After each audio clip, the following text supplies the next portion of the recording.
గద్ద మీద కూర్చొని దాని మెడను ముక్కుతో పడవగలిగే ధైర్యం ఉన్న ఏకైక పక్షి ఏదో మీకు తెలుసా? అవును, ఆ పక్షి కాకి.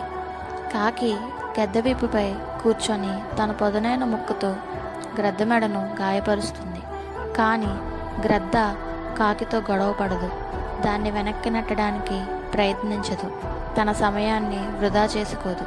గ్రద్ద చేసేదల్లా ఒక్కటే, తన బలమైన రెక్కలను చాపి ఆకాశంలో మరింత పైకి ఇంకా పైకి ఎగరడం మొదలు పెడుతుంది.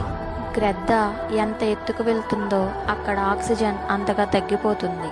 ఆ ఎత్తులో శ్వాస అందుకోలేక కాకి ఊపిరాడక దానంతటా అదే గ్రద్ద వీపు నుండి కింద పడిపోతుంది. మీ జీవితంలో కూడా మిమ్మల్ని వెనక్కి లాగాలని చూసే కాకుల్లాంటి మనుషులు చాలామంది ఉంటారు. వారితో వాదించి మీ ఎనర్జీ వేస్ట్ చేసుకోకండి. కేవలం మీ పనిపై దృష్టి పెట్టి గద్దలా మీ స్థాయిని పెంచుకోండి. మిమ్మల్ని విమర్శించేవారే వెనకబడిపోతారు.